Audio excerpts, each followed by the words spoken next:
Sumirit sa 7.6% ang inflation rate sa Bicol Region nitong Abril.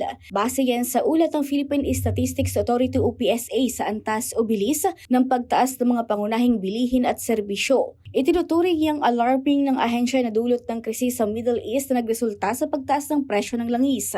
Sa ganitong porsyento, malaking epekto ito sa pang-araw-araw na buhay ng kada pamilya dahil mas humihigpit ang pagbabudget ng kanilang kinikita. Bagamat dismiyado ang marami, karamihan sa mga tao ay wala na rin nagawa kundi magtipid at umasa na makakahanap ng solusyon ng gobyerno. Siyempre po, kakulangan po sa pamilya.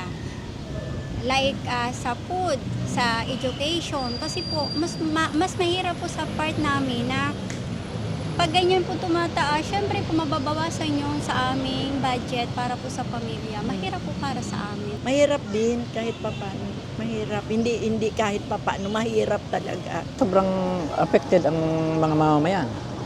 Lalo na ngayon, naghihirap din ang mga tao ngayon. Ang mga pagtatanim ngayon, kailangan pa rin mataas yung mga abono. Yung mga pang-spray nila, matataas din ang presyo. O ano pa man makukuha ng magtatanim?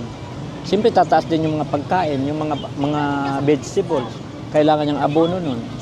Parang it's a domino effect. Kasama lahat yan sa pagtaas ng oil. Ayon sa PSA Bicol, ang 7.6 inflation nitong Abril ay lampas sa target rate na 2 to 4% lamang. Kaya itinuturing na alarming ang ganitong porsyento. Ang pangunahing dahilan ng mas mataas na antas ng inflation nitong Abril 2026 kaysa noong Marso 2026 ay ang mas mabilis na pagtaas ng presyo ng food and non-alcoholic beverages na may 5.6% inflation rate. Ito ay may 47% share sa pagtaas ng pangkalahatang inflation sa rehiyon. Ang nag-ambag sa mas mataas na antas ng inflation ng food and non-alcoholic beverages ay ang pagtaas ng presyo ng cereals and cereal product na may 10.0% inflation rate, particular dito ang bigas. Ang pangalawang dahilan ng mas mataas na antas ng inflation nitong Abril 2026 ay ang mas mabilis na pagtaas ng presyo ng transport na may 17.9%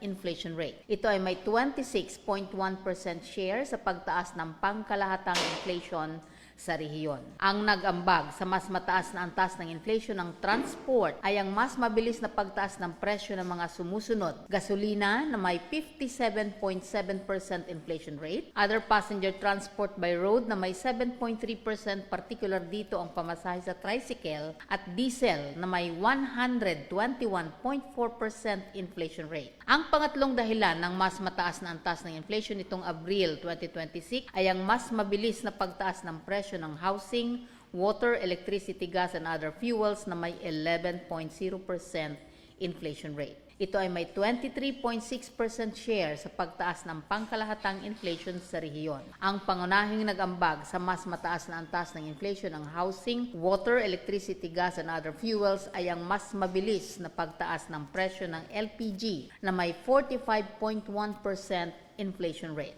Binigyan din na malaking salik sa pagtaas ng inflation ang paggalaw ng presyo ng mga pangunahing bilihin at iba pang pang-araw-araw na gastusin ng mga pamilya. Dahil dito posibleng mas marami pa ang maapektuhan kung magpapatuloy ang pagtaas ng mga presyo sa mga susunod na buwan. Kaya tanong ng marami, paano na ang pang-araw-araw na pamumuhay ng mga ordinaryong mamamayan?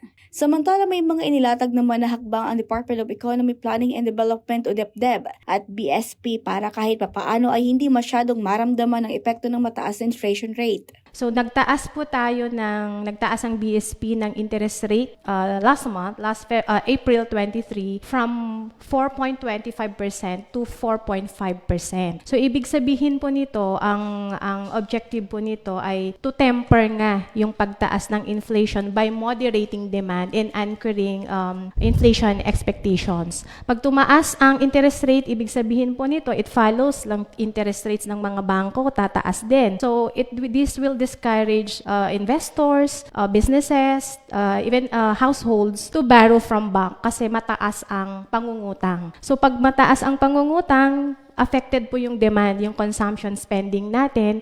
So in the long run, hindi siya immediate pero bababa yung inflation, it will slow down inflation. Hindi natin baka sabihin nyo bababa ang presyo, hindi po kasi ganun. Pwedeng pataas pa din pero yung inflation rate mag-slow down siya para within the target ma-achieve natin yung 2 to 4%.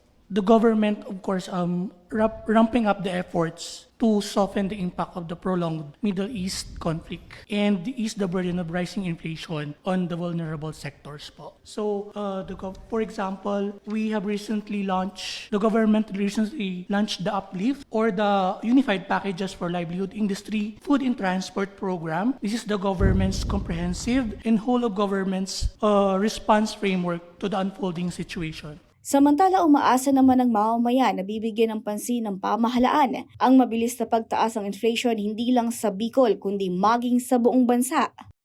Regine Boy, CSN.